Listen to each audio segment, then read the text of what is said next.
Assalamu alaikum everyone. Welcome to SEO online preparatory classes. Today we are going to officially start classes for the scholarship preparation, and Ms. Mahin will be your instructor for the English class, and Sir Ali Baksh and Mr. Fayaz will be your instructor for the math class. And we will have 30 minutes class daily. So hopefully you will be prepared, and we will also upload the recording, and you would be allowed to share questions with us even if you have extra question than this time. So over to you, madam. All right. So, Sir has given you introduction already. Here is my introduction. My name is Mahin Sato, and I'm final year student in Sakraibi University Education Department. So, I'll be an instructor for this course, for this particular course. So, you are already well aware of NTHP IB Karachi. So, for preparing yourself for NTHP IB Karachi, you must have gone through from the outline of English and maths courses. So, how many of you have gone through the outline? Just quickly write in chat box if you have. Quickly write to me in chat box if you have gone through the outline of NTHP IBA Karachi. Or just quickly write your names to make it sure if you are here or present. Hello. All right. Tohit Tunyo is here. Fiza is here. Anil. All right. Okay. So participants are here, but it seems like you have not been gone through the outline of NTHP Karachi. It will be shared with you guys in the group. I'll be sharing the outline of NTHP Karachi. Other than that, for today, we are going to know about or have some little idea about reading comprehension. You must have already aware about it. So let me go. So here is a simple introduction, or you may say the definition of reading comprehension. That what does we mean by reading comprehension? Reading comprehension is the ability to understand, analyze and interpret written material. तो जो हमारा written material होता है, जो हमारा text होता है, उसको समझना, उसको अंडरस्टैंड करना और उसमें से अपने मतलब अखज़ करने का मतलब होता है रीडिंग कॉम्प्रिहेंशन। उसके अलावा इसकी इम्पोर्टेंस क्या है, ये आपके लिए बहुत ज़्यादा ज़रूरी होता है आपकी क्रिटिकल थिंकिंग एबिलिटीज़ को बढ़ाने के लिए और एकेडमिक सक्सेस के लिए आपके लिए ज़रूरी है कि आपको रीडिंग कॉम्प्रिहेंशन का जो है वो नो हाउ होनी चाहिए। नो हाउ से ज़्यादा आपको बहुत अच्छे तरीके से रीडिंग कॉम्प्रिहेंशन यानी आपको ग्रिप होनी चाहिए रीडिंग कॉम्प्रिहेंशन के ऊपर। सो फॉर दैट ये कुछ टिप्स हैं, मैंने ज़्यादातर इसके बारे में नहीं लिखा क्योंकि ऑलरेडी आप लोगों के साथ वीडियोज़ शेयर की गई हैं रीडिंग कॉम्प्रिहेंशन के ऊपर और आप लोग ऑलरेडी थोड़ा बहुत जानते हैं। तो मैंने यहाँ पे सिर्फ टिप्स लिखी हैं कि how to start for reading comprehension ना। ये उसकी टिप्स नहीं है कि आप अपने टेस्ट में किस तरीके से इसको सॉल्व करोगे या किस तरीके से आप क्वेश्चन को टैकल करोगे। I am just telling you कि अगर आप रीडिंग कॉम्प्रिहेंशन के लिए आज से प्रिपेयर करना शुरू कर रहे हैं कि मुझे रीडिंग कॉम्प्रिहेंशन का कोई आइडिया नहीं है, now I am starting from today, तो आप किस तरीके से शुरू करोगे। तो सबसे पहले अगर आपके पास कोई टेक्स्ट आता है तो आपने क्या करना है, आपने उसका प्रीव्यू करना है कि उसमें कोई हेडिंग्स हैं, सब हेडिंग्स हैं या इंट्रोडक्टरी पैराग्राफ है, तो आपने उसका बस सिर्फ ओवरव्यू लेना है। This is the first step जिसको हम कहते हैं प्रीव्यू बिफोर रीडिंग। तो ये आपके लिए सबसे पहली टेक्निक है कि आपको पूरा का पूरा टेक्स्ट एकदम से पढ़ के समझ नहीं आ जाएगा। आपने पहले क्या करना है, थोड़ा हेडिंग्स को देखना है, सब हेडिंग्स को देखना है एंड देन इंट्रोडक्टरी पैराग्राफ पढ़ना है। So you may get the idea and overview of preview और preview of the reading text that you are gonna read. उसके बाद एक्टिव रीडिंग यानी कि एक्चुअल रीडिंग जो आपकी होगी। Engage with the text by highlighting, underlining और taking notes to maintain focus and aid understanding. अब अपनी अंडरस्टैंडिंग को थोड़ा और बढ़ाने के लिए आपने क्या करना है, जो चीजें आपको मेन लगती हैं, जो चीजें आपको क्रूशियल लगती हैं अपनी रीडिंग के अंदर, टेक्स्ट के अंदर, उनको आपने हाईलाइट करना है। अदर देन दैट आपको क्या करना है, क्वेश्चन अपने लिए क्वेश्चंस को फ्रेम करना है कि formulate question such as who, what, where, when, why, WH family के क्वेश्चंस आपने क्रिएट करने हैं कि किस तरीके से जो टेक्स्ट है उसमें से ये सवाल बन सकते हैं। फॉर एग्जाम्पल कोई टेक्स्ट है उसमें से आप ये कह सकते हो कि भाई ये कैसे हुआ, ये कहाँ हुआ, ये कब हुआ, तो उसके लिए आपने क्वेश्चंस फ्रेम करने हैं। उसके बाद एनोटेशन स्ट्रेटेजीज आती हैं। एनोटेशन स्ट्रेटेजीज का मतलब क्या है, mark important points, unknown terms and questions in the margins for better retention and review. अब एनोटेशन क्या करेंगे, आप किसी को ना नोट कर लेंगे कि कोई अननोन टर्म्स हैं आपको नहीं पता, तो उनको कोड्स दे देंगे, कोई कोड वर्ड्स दे देंगे कि ये चीज़ इस तरीके से हो सकती है अपनी अंडरस्टैंडिंग के लिए, अपने हाइपोथेसिस के लिए। उसके बाद आपने क्या करना है, उनको जाके सर्च करना है, उस पे रिसर्च करनी है कि ये क्या है, इसका मतलब क्या होगा, किस तरीके से आप इसको यूज़ कर सकते हो। और ये जो टिप्स आपको मैं अभी दे रही हूँ, ये है to start with reading comprehension. या ये सब आपको उस वक़्त नहीं करना जब आप टेस्ट कर रहे हो, टेस्ट में आप कर रहे हो। ये सब आप उस वक़्त करोगे जब आप शुरू कर रहे हो कि अभी रीडिंग कॉम्प्रिहेंशन की प्रैक्टिस करनी है, मुझे एक्सरसाइज़ेज़ करनी है, ताकि फ्यूचर में जब मैं टेस्ट दे रहा हूँ या दे रही हूँ, तो उस वक़्त मुझे हेल्प हो। सही है? उसके बाद summarize key points in your own words after each section to reinforce learning and identify main ideas.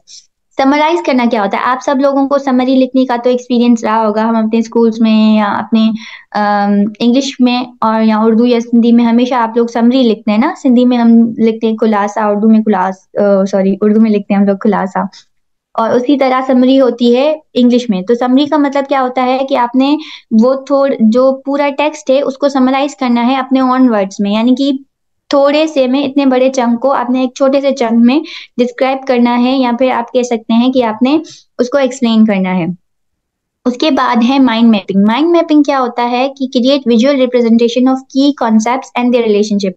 अब टेक्स्ट में कुछ ना कुछ की कॉन्सेप्ट्स होते हैं, कोई ना कोई मेन आइडियाज होते हैं। अब आपने वो मेन आइडियाज हाईलाइट करने हैं और उन मेन आइडियाज को अपने एक दूसरे के साथ रिलेशनशिप मतलब कनेक्ट करना है कि ये आइडिया इस आइडिया के साथ कनेक्ट कर रहा है, या ये पार्ट इसका सब पार्ट है। उस तरीके से आपने इनके रिलेशनशिप्स बनाने।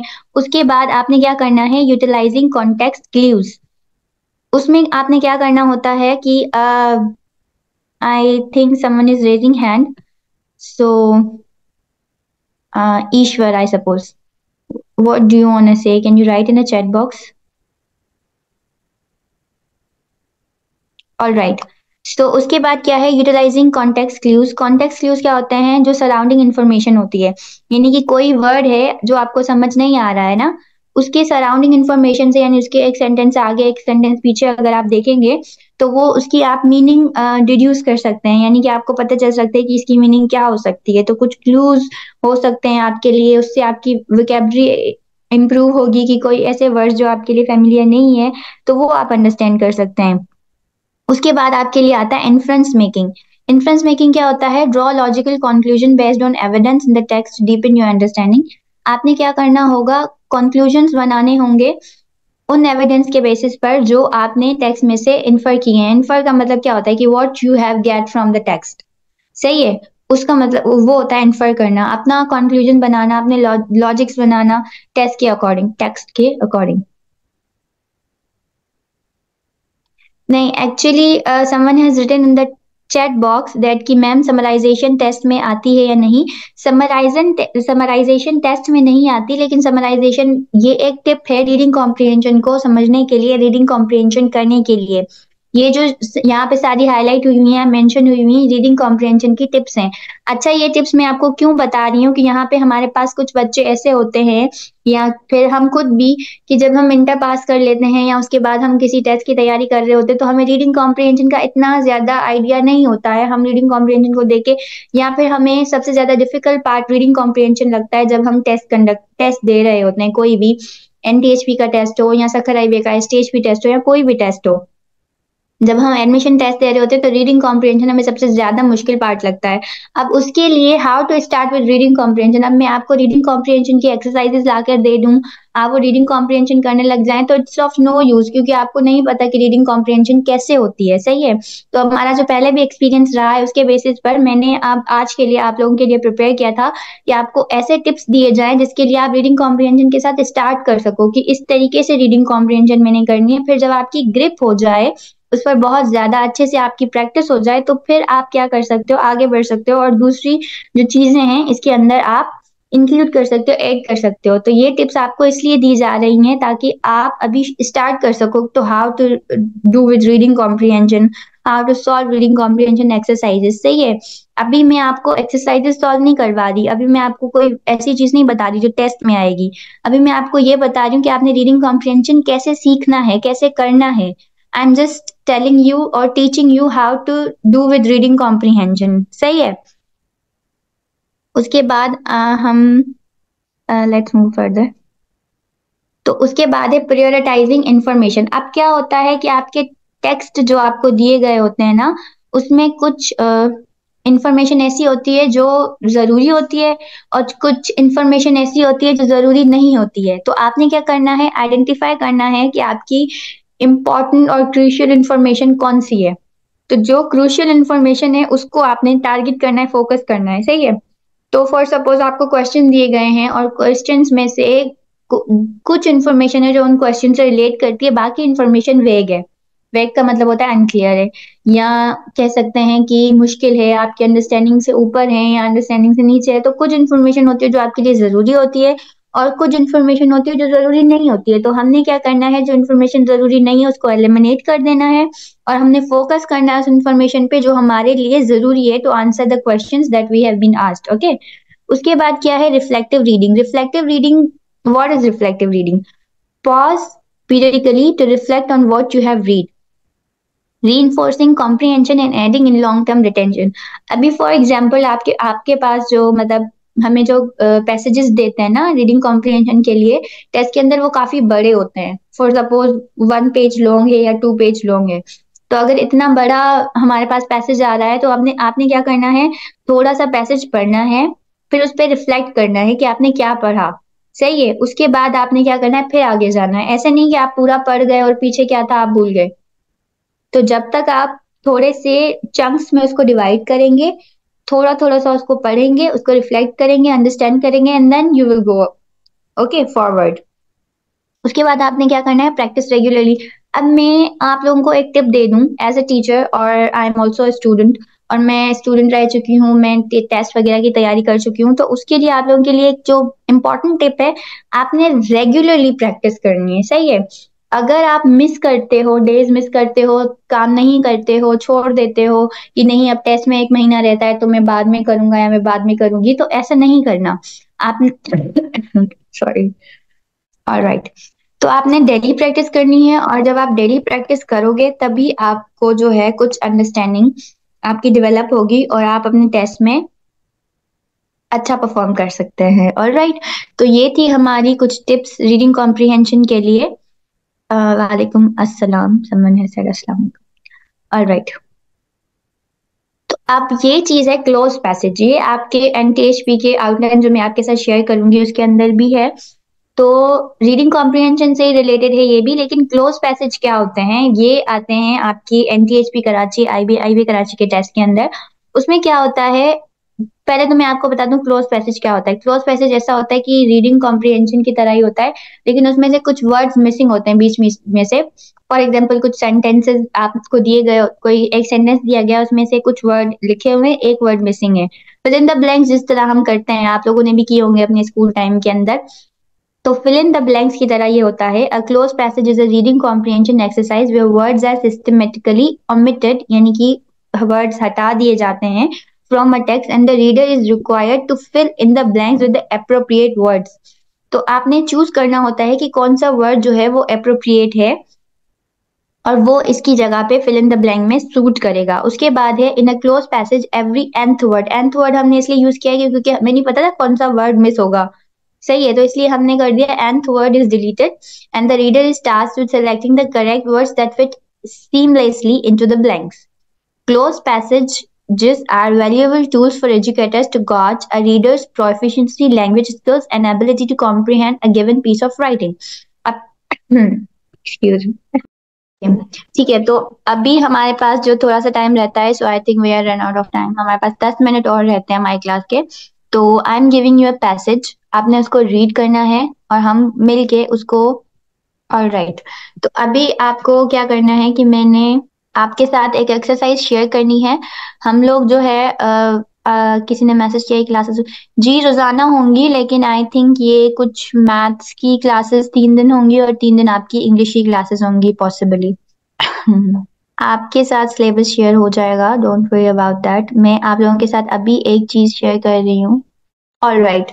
तो ये एक टाइप मतलब मैंने आप लोगों के लिए एक एक्सरसाइज निकाली है क्लोज पैसेजेस के ऊपर। तो अभी हमने क्या करना है, ये पढ़ना है और उसके बाद इसकी की भी है। अगर हमारे पास टाइम है तो हम कंप्लीट इसको करेंगे, और अगर नहीं बचता टाइम तो I will be sharing this exercise with you guys in the group, तो फिर आप उसको कर लीजिएगा। अभी आप लोग इसको रीड करें और चैट बॉक्स में से मुझे अभी अभी के लिए फॉर सपोज पहला सेंटेंस आप लोग पढ़ें, रीड करें और मुझे बताएं कि पहले में सुइटेबल वर्ड क्या होना चाहिए। तो चैट बॉक्स में जल्दी से। एंड आज की जो प्रेजेंटेशन थी वो भी आपके साथ ग्रुप में शेयर कर दी जाएगी। अदर देन दैट आपके साथ जो है वो मैं ये वाली एक्सरसाइज भी शेयर कर दूंगी। अभी आप लोगों को क्या करना है, पहला सेंटेंस पढ़ना है and then you are suppose to tell me कि पहले सेंटेंस के अंदर कौन सा वर्ड सुइटेबल है। इसमें ऑप्शन नहीं होते, that is the thing Rajesh. ये जो क्लोज पैसेजेस होते हैं ना, इसमें ऑप्शंस नहीं होते हैं। आपने खुद अपनी उससे जो है वो अंडरस्टैंडिंग के लिए हाथ से वर्ड बताना होता है। You are suppose to write the word. पहला sentence, let me read it for you. Humans have always been fascinated by the mysteries of the what। और इसमें ना एक चीज ये होती है कि एक वर्ड जो है वो नहीं होता स्पेसिफिक की, बस यही वर्ड है साइंस। थोड़ा सा और सोचें, क्या साइंस सही आंसर हो सकता है इसका। Okay, someone has said world, हम कह सकते हैं। Excuse me. Alright, someone says history, past. नहीं, टेस्ट में भी आपको ऑप्शंस नहीं दिए जाते हैं। क्लोज पैसेजेस का मतलब ही यही है कि ये फिल इन द ब्लैंक्स होते हैं। फिल इन द ब्लैंक्स में क्या कभी ऑप्शंस मिलते हैं? नहीं मिलते ना। ओके, जो जिसने कहा है वर्ल्ड, आप थोड़ा सा क्लोज हो, लाइक आपको सही कहा जा सकता है। और उसके अलावा universe, universe is the correct answer for this. Universe is the correct answer for this. Universe इसका सही जवाब है। क्लोज पैसेजेस में ऑप्शंस होते हैं, क्लोज पैसेजेस में ऑप्शंस नहीं होते हैं। उसके बाद है from ancient civilisations to modern societies the night sky has served as a canvas for imagination and scientific what. आप लोगों ने बताना है इसका आंसर क्या हो सकता है। Any one of you in the chat box. Theories, research, okay. Ma'am I see pass paper. All right, आपने अगर पास पेपर्स देखे हैं उसमें ऑप्शंस थे तो मे बी आप लोगों को भी मिल जाएं, बट जितनी मेरी अंडरस्टैंडिंग है और मेरी नॉलेज के लिहाज से नहीं देते हैं, लेकिन अगर देते हैं और आपको टेस्ट में प्रोवाइड होते हैं देन इट्स ऑलमोस्ट गुड, हम लोगों के लिए अच्छा है। लेकिन अभी जो मैंने आपको टास्क दिया है उसमें मैं तो आपको ऑप्शंस नहीं दे रही। Approach, okay, someone has said approach, someone has said theories, research, सही है। Still you are not on point। तो जिसने रिसर्च कहा था आप लोगों में से वो थोड़ा सा क्लोज है। तो इसका जो है क्वेश्चन, इसका आंसर होगा exploration, imagination and scientific exploration. जिसने रिसर्च कहा था that was a close one. उसके बाद तीसरा है हमारे पास अर्ली कल्चर्स रिलाइड ऑन देश constellations to navigate and tell stories about their origins। इसका आंसर क्या हो सकता है? I'm waiting for your responses। Sorry, what? Chat में आप मीटिंग मीडिया पे रख सकते हैं। Yeah, you will be provided with recording। और कॉन्स्टिलेशन मीनिंग, कॉन्स्टिलेशन का मतलब अगर मैं आपको उर्दू में समझाने की कोशिश करूँ तो कॉन्स्टिलेशन मतलब अ ग्रुप ऑफ स्टार्स और समथिंग मेकिंग अ फिगर। सही है, मतलब कुछ चीजें जो मिलके एक फिगर बनाए इस आसमान में, उसको कॉन्स्टिलेशन कहते हैं। उर्दू में मतलब मैं आपको बताऊं, कुछ चीजें एस्ट्रोनॉटिकल चीजें जो आसमान में मिलके एक फिगर बनाती हैं, एक इमेज बनाती हैं, उसको कॉन्स्टिलेशन कहते हैं। या फिर आप उसको मिथोलॉजिकल फिगर्स भी कह सकते हैं। इसका आंसर अभी तक किसी ने नहीं किया है, nobody is even close to the answer. Gatherings नहीं है इसका आंसर। कोशिश करें, थोड़ा एस्ट्रोनॉटिकल वर्ड है, थोड़ा उसके लिहाज से सोचें। नहीं, एक्चुअली डिफिकल्ट होता है इस तरीके के क्वेश्चंस को आंसर करना, लेकिन आप फिल इन द ब्लैंक्स भी तो करते थे जब आप स्कूल में होते थे, उसमें भी तो आपको ऑप्शंस नहीं मिलते थे ना। गैलेक्सीज, ओके, क्लोज, थोड़ा सा क्लोज है लेकिन थोड़ा सा अभी दूर है। ओके, सो इसका आंसर है celestial, celestial bodies. Okay, stars is close one. All right, all right, next time आपको अगर मैंने क्लोज पैसेजेस की कोई एक्सरसाइज दी तो I will provide you with options. All right. तो आपको नेक्स्ट ऑप्शंस दिए जाएंगे। अभी के लिए हम मीटिंग एंड कर रहे हैं क्योंकि हमारा टाइम हो गया है।